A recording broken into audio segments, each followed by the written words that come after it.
Hello students, welcome to my channel. Next हम chapter कर रहे हैं रैंक ऑफ मैट्रिक्स। इसके इंपॉर्टेंट क्वेश्चंस हम यहाँ पे डिस्कस करेंगे। PYQ, find the value of X so that matrix this is of rank 3। ठीक है, इस टाइप का क्वेश्चन आपको एग्जाम में आया हुआ है। यहाँ पे कुछ इस तरह से y+a b c कुछ इस तरह से भी पूछा जा सकता है। अलग अलग फॉर्म्स इसकी हो सकती हैं। कुछ इस टाइप का क्वेश्चन जो है वो आपको एग्जाम में मिल सकता है। मैट्रिक्स अलग हो सकता है, रैंक 3 का गिवन हो, रैंक 2 का गिवन हो, इस तरह से।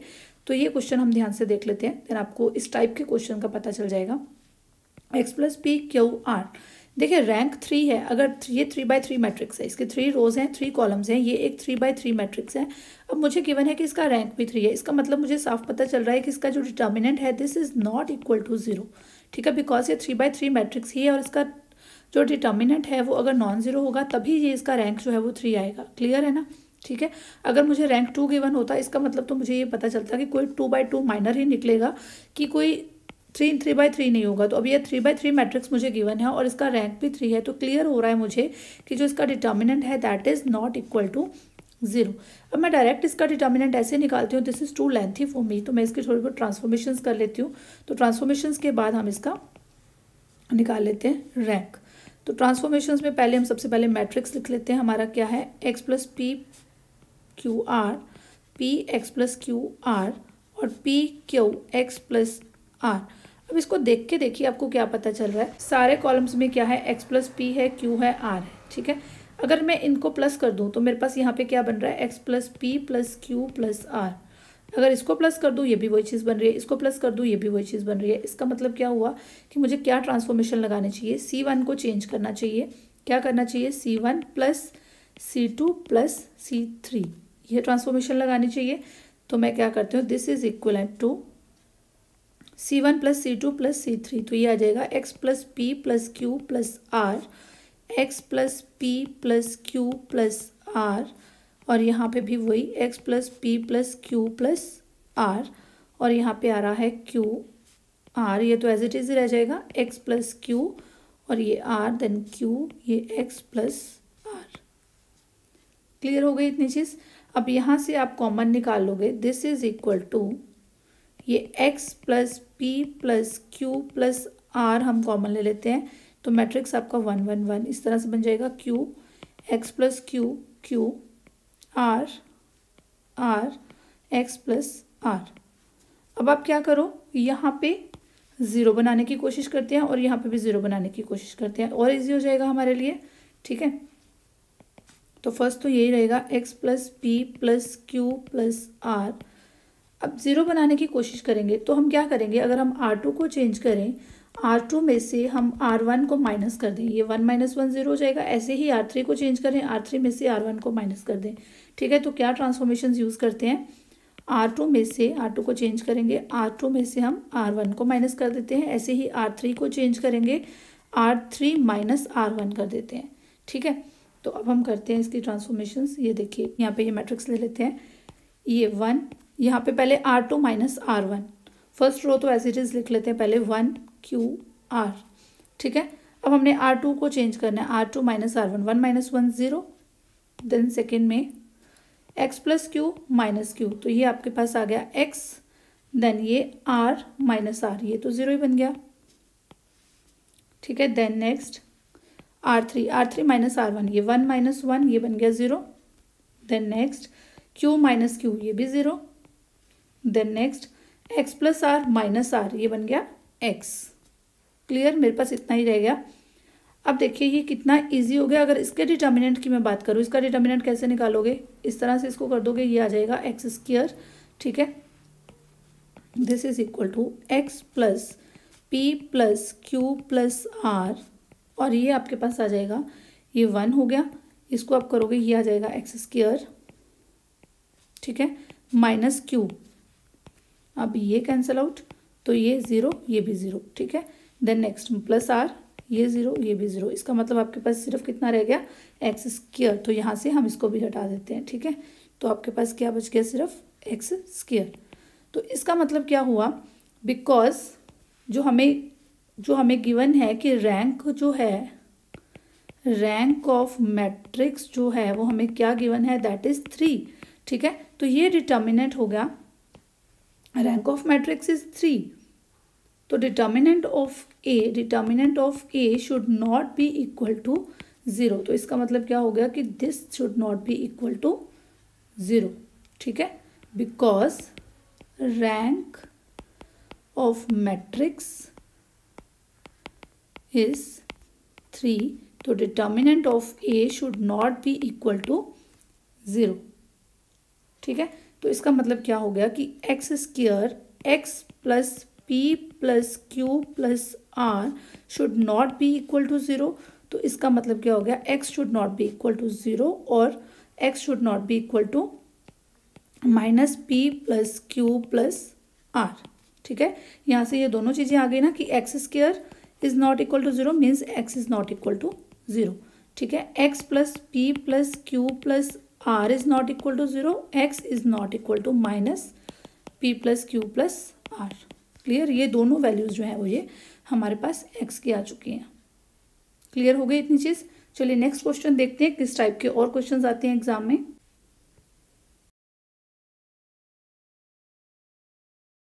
अब इसमें देखो हमें क्या गिवन है, using elementary transformations find the rank of the matrix. हमने क्या फाइंड आउट करना है, rank of the matrix find out करना है। देखिए इसको कैसे करेंगे, पहले अपना मैट्रिक्स लिख लेते हैं हम, 1 1 1 1 माइनस 1 1 2 1 माइनस 1, ठीक है। ऐसा कोई भी मैट्रिक्स गिवन हो, आपको सबसे पहले क्या करना होता है, इसकी हेल्प से ये जो नीचे हैं इन दोनों को 0 बनाना है हमने, ठीक है। और देन सेकंड स्टेप हमारा क्या होगा, इसकी हेल्प से इसको 0 बनाएंगे, वो हम नेक्स्ट स्टेप में करते हैं। पहले हम क्या करेंगे, इसकी हेल्प से इन दोनों को 0 बनाना है, ठीक है। तो चलिए देखते हैं कैसे करेंगे। ए मैट्रिक्स आपको पता चल गया, तो मैंने जो नीचे वाली 0 बनानी है, यानी कि फर्स्ट रो तो मैं एज इट इज़ लिख लेती हूँ 1 1 1, ठीक है। अब सेकंड रो को बनाना है तो मैं क्या करती हूँ, R2 को मुझे चेंज करना है, तो मैं R2 1 है तो R2 माइनस R1 कर दूँ, ठीक है। इसको इसमें से माइनस कर दूँ तो ये 0 बन जाएगा, तो ये 1 माइनस 1 यहाँ पे आ जाएगा मेरे पास 0। देन नेक्स्ट माइनस 1 नेक्स्ट आ जाएगा मेरे पास -2, देन नेक्स्ट 1 माइनस 1 ये भी आ जाएगी 0, ठीक है। अब नेक्स्ट बात करते हैं कि इसको भी मुझे 0 बनाना है इसकी हेल्प से। तो इसकी हेल्प से इसको 0 बनाने के लिए मुझे क्या करना पड़ेगा, R3 को मुझे चेंज करना है। R3 2 दे रहा है मुझे और R1 में मेरे पास 1 है, तो ये मैं कर देती हूँ 2R1, ठीक है। तो मैं इसको कर सकती हूँ 2 माइनस 2 0, देन 1 यहाँ पे मैंने -2R1 किया तो 1 माइनस 2, तो ये मेरे पास आ जाएगा -1, ठीक है। तो यहाँ पे भी ऐसे ही है -1 और यहाँ पे मैंने क्या किया, -2 किया, तो -1 -2 दैट विल बी -3। क्लियर हो गया। अब नेक्स्ट स्टेप में मुझे क्या करना है, ये दोनों 0 मुझे चाहिए थी, मैं ले आई। अब इसकी हेल्प से मुझे इसको 0 बनाना है, नीचे वाले को, ठीक है। तो इसको 0 बनाने के लिए मैं क्या करूँगी, पहले हम ऊपर वाली रोज को एज इट इज़ लिख लेंगे। फिर अब देखिए, अब मुझे चेंज करना है R3 को, और R3 को 0 बनाने के लिए क्या होगा, यहाँ पे है -1, अगर मैं इसको 2 से मल्टीप्लाई कर दूँ ये बन जाएगा -2, पर ऊपर से ऊपर भी अगर मैं करूँगी तो वो मेरे पास -2 रहेगा, यानी कि मैं इसको माइनस करूँ तब ये प्लस बनेगा, ठीक है। तो मैं क्या करूँगी, 2R3 माइनस R2, ठीक है। R3 आपके पास क्या है, जब आप उसको 2R3 कर दोगे तो ये आपके पास बन जाएगा 0 -2 और -6, यही बन जाएगा ना, 0 -2 और -6।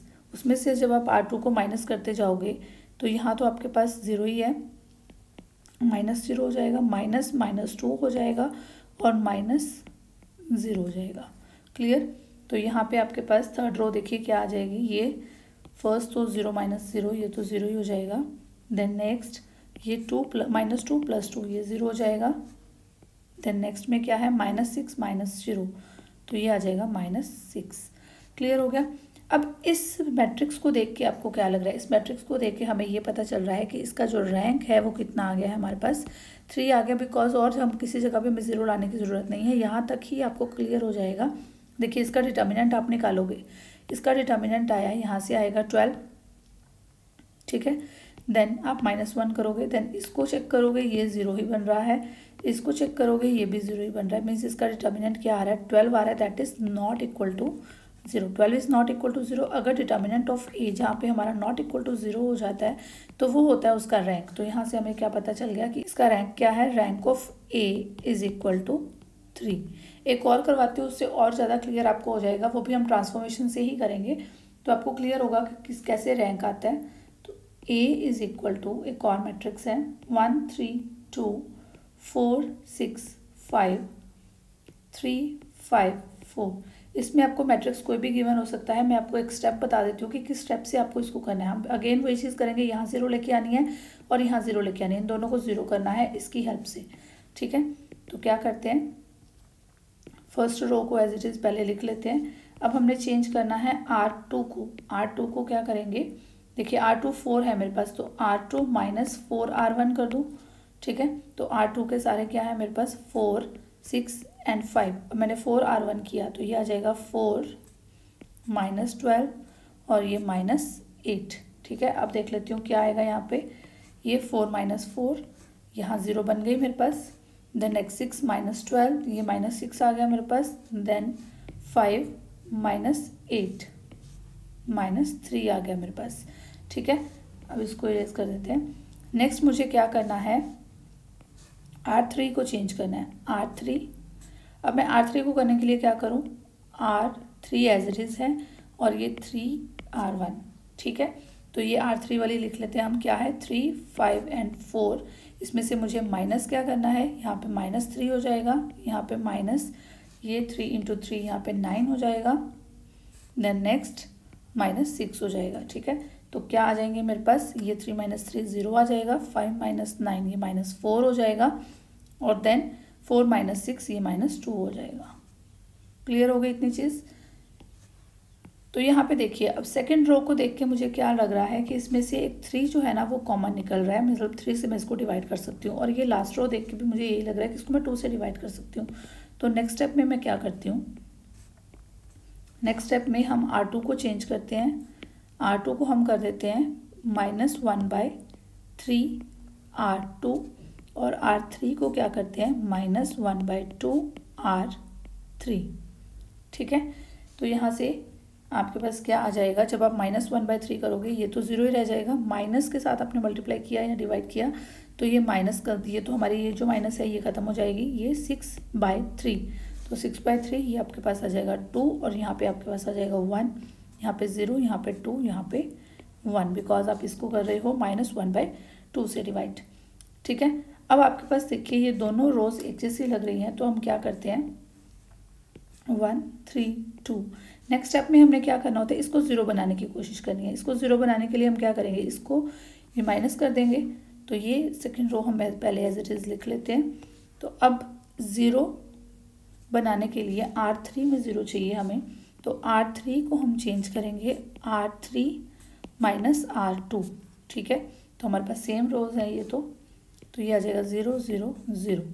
अब इसको देख के आपको क्या लग रहा है, बिकॉज एक रो पूरी हमारे पास 0 हो गई, एक रो पूरी हमारे पास 0 हो गई। जब आप इसका डिटर्मिनेंट निकालने लगोगे, देखिए इसको करोगे ये 0 ये 0, ठीक है 0 ही हो जाना है। जब इसको हटा के इसको करोगे ये 0 ये 0, ये भी 0 हो जाना है। इसको करोगे ये 0 ये 0, मतलब इसका डिटर्मिनेंट जो है, अगर मैं बात करूँ कि इसका डिटर्मिनेंट जो है वो क्या आ जाएगा, that will be equal to 0।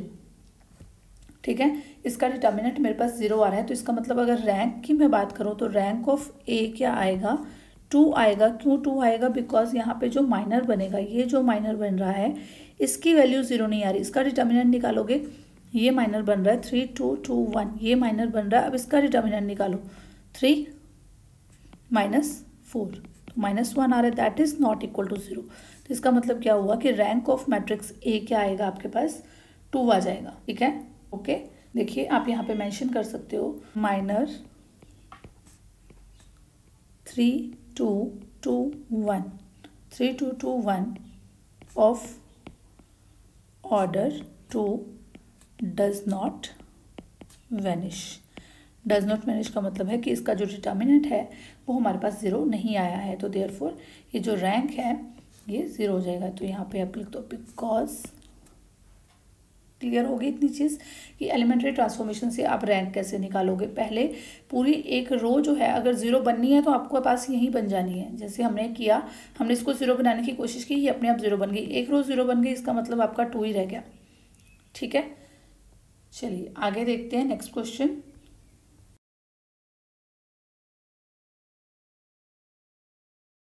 यहाँ पे देखिए अब क्या गिवन है, रिड्यूस द मैट्रिक्स दिस, ये कोई मैट्रिक्स आपको गिवन है टू नॉर्मल फॉर्म। अब हमने इसको नॉर्मल फॉर्म में बनाना है और फिर इसका रैंक फाइंड आउट करना है। ठीक है, पहले हमने रैंक फाइंड आउट किया कि ट्रांसफॉर्मेशन से हमने रैंक फाइंड आउट कर लिया था। अब हमने इसको लेके आना है नॉर्मल फॉर्म में। अब नॉर्मल फॉर्म क्या चीज़ होती है, लेट्स सपोज कि आपके पास कोई 3/3 मैट्रिक्स है, इसकी नॉर्मल फॉर्म क्या होगी, देखिए इस तरह की हो सकती है 1 0 0 0 1 0 0 0 0। ठीक है, इस तरह की इसकी नॉर्मल फॉर्म हो सकती है। इस नॉर्मल फॉर्म का मतलब क्या हुआ कि यहाँ पे ये एक यूनिट मैट्रिक्स मिल गया, ये इस तरह की फॉर्म है I2 0 0 0, इस तरह की ये एक नॉर्मल फॉर्म बन गई हमारी। ठीक है, हमने इसको एक नॉर्मल फॉर्म में लेके आना है और फिर इसका जो है रैंक फाइंड आउट करना है। ठीक है, इसके ट्रांसफॉर्मेशंस करने के बाद हमारे पास जो मैट्रिक्स आएगा, अगर उसमें जो यूनिट मैट्रिक्स है, अगर उसमें जो यूनिट मैट्रिक्स है अगर वो 2 ऑर्डर का आ जाएगा तो इसका रैंक जो है वो 2 हो जाएगा। अगर वो 3 ऑर्डर का आ जाएगा तो इसका रैंक जो है वो 3 हो जाएगा। ठीक है, तो हम इसको चेक करते हैं कि हमारे पास जो यूनिट मैट्रिक्स है वो किस फॉर्म का आता है। तो करना बेसिकली हमें इसको किससे है, ट्रांसफॉर्मेशन से ही हमें इसको सॉल्व करना है। ठीक है, उसको नॉर्मल फॉर्म में लेके आना है और देन हमने उसका रैंक फाइंड आउट करना है। तो सॉल्यूशन देख लेते हैं। सबसे पहले जो मैट्रिक्स हमें गिवन है उसको हम ए दे देते हैं और उसको लिख लेते हैं। ठीक है, तो ये आपके पास है 2 -1 3 4 0 3 4 1 2 3 7 5 2 5 11 6, ये मैट्रिक्स है आपके पास। अब हम सबसे पहले क्या करते हैं, देखिए मैंने आपको बताया कि नॉर्मल फॉर्म ये होती है, यहाँ पे तो 1 आना ही आना है ना, यहाँ पे तो 1 आना ही है। ये इस तरह की फॉर्म भी मुझे मिल सकती है। ठीक है, इस तरह से भी मुझे मैट्रिक्स मिल सकता है कि ये अगर 3 का हुआ तो अगर ये 2 का हुआ तो ये मिल सकता है। मीन्स किसी भी केस में यहाँ पे तो 1 ही आएगा। तो सबसे पहले मैं ऐसा कुछ करती हूँ जिससे यहाँ पे 1 आ जाए। देखिए अगर मैं कॉलम 1 को देखूँ तो यहाँ पे 2 कॉमन निकल रहा है। तो सबसे पहले हम कौन से ट्रांसफॉर्मेशन यूज़ करते हैं, दिस इज इक्वल टू, हम C1 को चेंज करते हैं 1/2 C1 कर देते हैं। ठीक है, तो हमारे पास ये 1 आ जाएगा, -1 3 4। अब C1 को कर रहे हैं, पहले इसको कर लेते हैं, ये 0 आ जाएगा, ये भी 1 ये भी 1। ठीक है, तो नेक्स्ट भी लिख लेते हैं सारे एलिमेंट्स, 4 7 11 1 5 6। ओके, नॉर्मल फॉर्म बनाने के लिए इतना पता चल गया। फर्स्ट यहाँ पे हमने 1 बना लिया। अब नेक्स्ट हमारा स्टेप क्या होता है, नेक्स्ट ट्रांसफॉर्मेशंस में हम यूज़ करते हैं कि इसको 0 बनाते हैं हम इसकी हेल्प से। ठीक है, तो यहाँ पे एक तो 0 हमारे पास है, ये इन दोनों को 0 बनाते हैं। इन दोनों को 0 बनाना तो बहुत ईजी है बिकॉज ये तो 1 1 ही है। तो सबसे पहले फर्स्ट रो तो एज इट इज़ लिख लेते हैं, सेकेंड रो जिसमें ऑलरेडी हमारे पास 0 है उसको भी लिख लेते हैं। ठीक है, नेक्स्ट हमें ट्रांसफॉर्मेशन यूज़ करनी है रो 3 के लिए। तो रो 3 को क्या करोगे, R3 - R1 कर दो, सिंपल है। ठीक है, R4 में भी R4 - R1 कर दो तो ये 0 बनी जाएगी। ठीक है, तो R3 यानी कि 1 - 1 यहाँ पे आ जाएगा 0। देन नेक्स्ट 3 - -1 तो ये हो जाएगा 3 + 1 तो ये हो जाएगा 4। देन 7 - 3 ये भी 4। Then 5 - 4 this is 1। Then 1 - 1 0, 5 + 1 6, 11 - 3 this will be 8 and 6 - 4 this will be 2। Clear हो गई इतनी चीज़, हमने यहाँ पे 0 ले ली। अब जब हमने नॉर्मल फॉर्म में करना होता है इसको, जब हम इसको नॉर्मल फॉर्म में लेके जाते हैं तो हम क्या करते हैं, पहले हमने यहाँ 0 बना ली, अब हमने क्या करना है यहाँ भी 0 बनानी है। देखिए इस तरह से ही नॉर्मल फॉर्म बनेगी ना, 1 0 0 0। ठीक है, जो भी हुआ यहाँ पे तो 0 आएगी। अगर एक यूनिट मैट्रिक्स आया, अगर ये ऑर्डर 2 का भी आएगा तब भी यहाँ पे तो 0 ही आएगी। तो ये हमने 0 बना लिया। अब कुछ ऐसा करेंगे जिससे ये भी 0 बन जाए। ठीक है, तो इसको 0 बनाने के लिए कॉलम्स को यूज़ करेंगे। देखिए सबसे पहले तो यहाँ पे मेरे पास 1 है, अगर मैं इन दोनों को ऐड कर दूँ तो यहाँ पे मेरे पास 0 हो जानी है। ठीक है, तो इसके लिए मैं क्या करती हूँ, दिस इज इक्वल टू, ये देखिए मैं सबसे पहले क्या करती हूँ, C2 को चेंज करती हूँ, C2 + C1 कर देती हूँ। ठीक है, तो फर्स्ट रो तो हम as it is first column लिख लेते हैं। अब सेकेंड कॉलम में हम क्या कर रहे हैं, C2 यानी कि -1 + 1 दैट इज़ 0। तो 3 + 0 ये सारे तो एज इट इज़ बिकॉज ये नीचे सारे 0 ही हैं। अब नेक्स्ट हमें इसको भी 0 बनाना है, इसके लिए भी हम इसको यूज़ कर लेते हैं। इसको 0 बनाने के लिए देखिए अगर मैं कहूँ कि मैंने C3 है, ये थर्ड कॉलम है हमारा, तो हम क्या कर देंगे, C3 - 3 C1 कर सकती हूँ। ठीक है, तो C3 को हम चेंज करते हैं, C3 कॉलम 3 को चेंज करने के लिए C3 - 3 C1। ठीक है, तो यहाँ पे तो आपकी 0 हो जाएगी बिकॉज ये 3 -3C1 यानी कि 3, तो 3 - 3 0, तो यहाँ पे 4 - 0 4 - 0 8 - 0, तो ये बाकी सारे जो हैं वो सेम ही रह जाएंगे, 4 4 8। क्लियर हो गया। अब नेक्स्ट यहाँ पे 4 है तो हम C4 को भी ऐसे ही करते हैं, अभी ट्रांसफॉर्मेशन लगा देते हैं। C4 को चेंज करेंगे C4 - 4C1, ठीक है। तो अगेन यहाँ पे 0 हो जाएगी, बाकी जो हैं वो सेम ही रह जाएंगे बिकॉज उधर हमारे पास 0 ही है। क्लियर हो गया। अब देखिए, अब जब भी मैं देखती हूँ ना, तो मुझे अगर मैं बात करूँ आपके पास नॉर्मल फॉर्म की, तो मुझे यहाँ पे 1 चाहिए। मैं देख रही हूँ कि यहाँ पे मुझे 1 दिख रहा है, तो मैं क्या करती हूँ, ये वाला जो कॉलम है इसको उठा के इधर ले आती हूँ, ठीक है। ये ट्रांसफॉर्मेशन अब हम यूज़ कर लेते हैं। तो 1 0 0 0, तो कौन सी ट्रांसफॉर्मेशन यूज़ होगी इसमें, C2 को हम क्या बना देते हैं, C4 को C2 बना देते हैं। तो ये ट्रांसफॉर्मेशन के साथ हमारा ये देखिए 0 1 1 2 0 4 4 8, और यहाँ पे ये 2 वाला इधर आ जाएगा। क्लियर हो गया। यहाँ पे मेरे पास 1 आ गया, अब मैंने यहाँ पे भी 1 बना लिया। अब देखती हूँ क्या पता मेरे पास यहाँ पे भी 1 आ जाए या फिर ये सारे 0 हो जाए। अब मुझे कुछ ऐसा ट्राई करना है, ठीक है। अब अगर मैं इसकी बात करूँ और इसकी बात करूँ, ये देखिए, अगर ये रो 2 को देखूँ, मैं रो 2 को अगर मैं देखूँ तो ये आ रही है, अगर मैं इसको 2 से मल्टीप्लाई कर दूँ, यहाँ पे 2 हो जाएगा, इसके जैसा हो गया, यहाँ पे 8 हो जाएगा, इसके जैसा हो गया, यहाँ पे 6 हो जाएगा, तो ये इसके जैसा हो गया। मीन्स मुझे इस लास्ट रो को 0 बनाना ईजी हो गया, ठीक है। तो ये लास्ट रो यहाँ पे 0 बन जाएगी। इससे क्या बनेगा, ये देखिए 1 0 0 0, ये आपके पास आएगा 0 1 4 3 0 1 4 4। और नेक्स्ट आप क्या करोगे, कौन सी ट्रांसफॉर्मेशन यहाँ पे यूज़ करोगे, आप करोगे R4 रो को हम चेंज करेंगे, ठीक है। तो क्या करेंगे, R4 - 2R2। Clear, R4 - 2R2। तो R4 आपके पास है ये 0 2 8 6, तो ये 0 यहाँ पे जब आप लगाओगे तो ये आ जाएगी 0, तो ये 2 - 2 that is 0, then 8 - 8 that is 0, and 6 - 6 that is 0, ठीक है। क्लियर हो गई इतनी चीज़। अब मुझे कुछ इस तरह का चाहिए कि यहाँ पे भी 1 आ जाए, ये जो 1 है ये यहाँ पे चला जाए, यहाँ पे तो ये 1 चाहिए, तो मैं इसको चेंज तो नहीं कर सकती, ठीक है। तो अब हम क्या करते हैं, अगर इन दोनों को देखें तो यहाँ पे भी ट्रांसफॉर्मेशन लगा सकते हैं। तो हम इस रो को भी चेंज करते हैं, 1 0 0 0, ठीक। यहाँ पे आ गया आपके पास 0 1 4 3। अभी ये जो 3 रो है, रो 3 को हम चेंज करते हैं, तो इसको करते हैं R3 - R2, R3 - R2 करते हैं। तो यहाँ पे देखिए 0, ये 1 - 1 यहाँ पे 0 बन जाएगा, 4 - 4 यहाँ पे भी 0 बन जाएगा, 4 - 3 दैट इज़ 1, ठीक है। और बाकी सारे ये तो 0 ही हैं। अब मुझे ये जो 1 है, यहाँ पे जो 1 है ये मुझे यहाँ पे चाहिए, तो मैं इन दोनों को इंटरचेंज कर देती हूँ, ठीक है। तो अब हम क्या करते हैं, दिस इज इक्वल टू 1 0 0 0 0 1 0 0। देखिए वैसी फॉर्म में हमारे पास जाना शुरू हो गया। तो अब देखिए हम क्या करेंगे, कॉलम 3 को इंटरचेंज करेंगे कॉलम 4 के साथ, ठीक है। कॉलम 3 को इंटरचेंज कर दिया हमने कॉलम 4 के साथ, तो ये 0 3 1 0, ये आ जाएगा 0 4 0 0, ठीक है। अब ये देखिए यहाँ पे तो ये मुझे ठीक लग रहा है, यहाँ पे ये सारा कुछ तो मुझे ठीक लग रहा है अपनी बनाने के लिए, एक नॉर्मल फॉर्म बनाने के लिए। 3 मुझे एक्स्ट्रा लग रहा है और ये 4 मुझे एक्स्ट्रा लग रहा है। अगर यहाँ पे भी 0 आ जाए तो ये क्लियर हो जाएगा, ठीक है।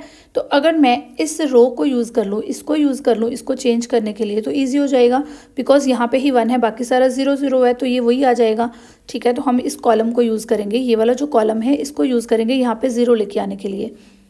तो कैसे होगा वो, ये देखिए, पहले हम फर्स्ट कॉलम को एज इट इज़ लिख लेते हैं, सेकेंड कॉलम को हमने कुछ नहीं करना, उसको एज इट इज़ लिख लेते हैं। देन कॉलम 3 को हमने करना है चेंज, तो ये क्या आएगा, कॉलम 3 -3 कॉलम 2, ठीक है। तो कॉलम 3 यानी कि यहाँ पे ये 0 -0, तो ये तो आ जाएगा आपके पास 0। देन C3 में है 3 -3 C2, तो ये 3 -3 ये 0 हो जाएगा, ठीक है। नेक्स्ट देखिए कॉलम 3 यानी कि 1 -3 C2 0 ही हो जाएगा, और यहाँ पे भी 0 ही आ जाएगा। ऐसे ही यहाँ पे 1 और यहाँ पे 0, ठीक है। नेक्स्ट हम ट्रांसफॉर्मेशन C4 की कर देते हैं। तो ये आ जाएगा C4 माइनस 4C2, ठीक है, C4 माइनस 4C2, तो ये आ जाएगी 0। ये देखिए इसको C2 का 0 ही आ जाएगा, ये 4 माइनस 4 हो जाएगा, ये हमारे पास आ जाएगा 0। देन यहाँ पे 0 0, यहाँ पे भी 0 0, तो नथिंग एल्स, यहाँ पे भी 0 0 हो जाएगा। अब इस फॉर्म को देखिए, इस फॉर्म को अगर मैं कुछ ऐसे कर दूँ, ये देखिए, ठीक है, तो ये हमारे पास क्या बन गया, दिस इज इक्वल टू, ये आपके पास एक यूनिट मैट्रिक्स आया I3, ठीक है, और ये O, ये O, ये O, इस तरह से, ठीक है। तो इट मीन्स कि यहाँ पे जो आपको मिला है वो 3 रैंक का एक मैट्रिक्स मिला है। तो आपके पास ये हो गई इसकी नॉर्मल फॉर्म। ये क्या है, नॉर्मल फॉर्म, इसको हम बोलते हैं नॉर्मल फॉर्म। जब हम सब कुछ चेंज करके यहाँ 1 1 1 की फॉर्म ले आते हैं तो इसको हम क्या बोलते हैं, दिस इज़ नॉर्मल फॉर्म। तो इस नॉर्मल फॉर्म को हमने क्या करना है, तो यहाँ से हमारे पास रैंक पता चल गया। तो रैंक इसका क्या आ गया है, rank of A is equal to 3। Clear हो गया। ये बहुत बहुत बहुत इंपॉर्टेंट है। आपको ना मैट्रिक्स अलग आ सकता है, तो नॉर्मल फॉर्म में इसको करना ये बहुत इंपॉर्टेंट है, ठीक है। अगर एक मैट्रिक्स आपको गिवन होगा उसको नॉर्मल फॉर्म में लिख दो और उसके बाद उसको रैंक को बता दो, ये चीज़ बहुत इंपॉर्टेंट है। क्लियर। तो ये एग्जाम में ऑलमोस्ट आ ही जाता है, बहुत बार आया हुआ है, तो इसको ध्यान से देख लेना। एक और क्वेश्चन है जो एग्जाम में बहुत बार आता है, वो क्वेश्चन अब अभी डिस्कस करेंगे, ठीक है। चलिए नेक्स्ट करते हैं।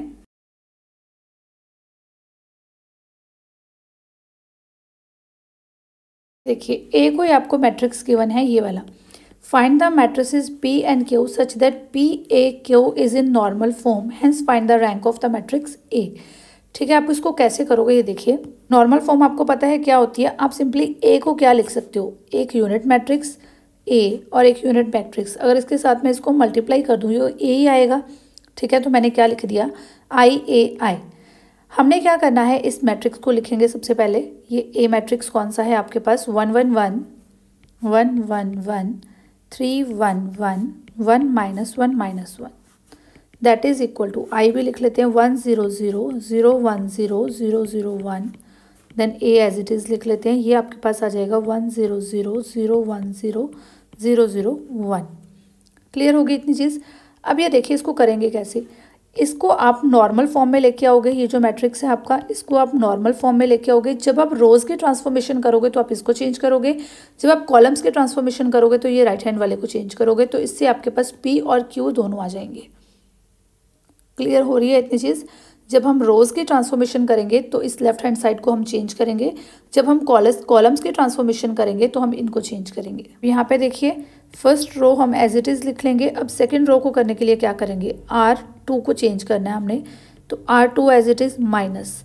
अब ये देखिए यहाँ पे है 3, तो इसमें लेके आने के लिए मुझे क्या करना पड़ेगा, इसको 3 से मल्टीप्लाई करना पड़ेगा। तो मैं क्या कर देती हूँ, 3R1। क्लियर। तो यहाँ पे हमारे पास 3 - 3 0 हो गया, ये आ गया 1 - 3, तो ये आ गया -2। ठीक है, यहाँ पे फिर 1 - 3, तो ये आपके पास आ गया -2। देन नेक्स्ट जो थर्ड रो है उसको भी हमें चेंज करना पड़ेगा। R3 को क्या करेंगे, R3 को कर देते हैं हम यहाँ पे R3 -R1 सिंपल है, तो R3 -R1 कर देते हैं, तो हमारी यहाँ पे 0 बन जाएगी। हमें यहाँ 0 बनाना है, तो ये आ जाएगा आपके पास 1 - 1 0 -1 -1 -2 -1 -1 -2। क्लियर। अब जो मैंने आपको कहा था कि अगर रो की आप ट्रांसफॉर्मेशन करोगे तो आप इसको चेंज करोगे, तो हम इसको चेंज करते हैं। आपने कौन कौन सी ट्रांसफॉर्मेशंस लगाई हैं वो यहाँ पे भी लगाओ। फर्स्ट रो को कुछ नहीं करना, एज इट इज़ लिख लो। देन सेकंड रो में हमने चेंजेस किए हैं। सेकंड रो 0 ये हमने किया है, इसमें -3 रो 1, तो हम 0 - 3, तो यहाँ पे आपके पास आ जाएगा -3। ठीक है। देन नेक्स्ट हमने किया है R2 यानी कि 1 माइनस ये 0 ही आ जाएगा, तो 1 - 0 ये आपके पास 1 रह जाएगा और देन ये 0 ही आ जाएगा। ठीक है। उसके बाद रो 3 में आपने क्या किया है, रो 3 में से आपने R1 को माइनस किया यानी कि 0 - 1, तो यहाँ पे आपका आ जाएगा -1। देन 0 - 0 ये 0 हो जाएगा। देन आपने किया है 1 - 0, तो ये आपके पास 1 आ जाएगा और बाकी आप एज इट इज़ लिख लोगे 1 0 0 0 1 0 0 0 1। ठीक है। अब यहाँ पे आप 0 ले आए। नेक्स्ट हमारा स्टेप होगा इसको 0 लेके आना, इसको 0 करना। पहले हम इसको 0 करते हैं, फिर हम इसको 0 करते हैं। ठीक है, यहाँ पे हमारा 1 ही होता है, तो इसको 0 करने के लिए तो बिल्कुल सिंपल है। अब हम कॉलम्स को चेंज करेंगे, तो यहाँ पे देखिए, अगर मैं C2 कॉलम की बात करूँ, C2 में से मैं C1 को माइनस कर दूँ तो मेरे पास हो जाएगा। देन C3 का भी वही है, C3 में से मैं C1 को माइनस कर दूँ तब मेरे पास ट्रांसफॉर्मेशन हो जाएगी। तो मैं क्या करती हूँ, ये 1 0 0 first column as it is लिख लेती हूँ। देन C2 माइनस C1, ये 1 माइनस 1, ये हो जाएगा 0। देन -2 -0 -2 -2 -0 -2, देन अगेन -1 1 -1, ये आ जाएगा 0। देन विच इज़ क्लियर हो गया। अब यहाँ पे इसको आप चेंज नहीं करोगे, इसको एज इट इज़ लिख लोगे 1 0 -1 0 1। तो ए, अब ट्रांसफॉर्मेशन हुई है कॉलम्स की, तो इसको चेंज करेंगे, जो ये राइट हैंड साइड पे है इसको चेंज करेंगे कॉलम्स के ट्रांसफॉर्मेशन में। तो इसमें आपके पास क्या आ जाएगा, फर्स्ट कॉलम आप एज इट इज़ लिख लोगे। आपने C2 माइनस C1 किया है तो 0 -1 -1, तो ये 1, देन 0। देन नेक्स्ट आपने C3 माइनस C1 किया तो 0 -1, यहाँ पे -1 हो जाएगा, 0 -0 ये 0 हो जाएगा। देन लास्ट में 1। क्लियर होगी इतनी चीज़। अब यहाँ पे देखिए, अब मुझे चाहिए यहाँ पे 1, मुझे यहाँ पे क्या चाहिए, 1 चाहिए, बट ये दोनों रोज़ मुझे एक जैसी लग रही हैं। तो मैं क्या करती हूँ, इनको पहले माइनस कर लेती हूँ, ठीक है। तो हम क्या करते हैं, ये 1 0 0। अब रो 3 को करते हैं हम चेंज, रो 3 को करते हैं R3 माइनस R2 कर दूँ तो ये 0 बन जाएगा नीचे।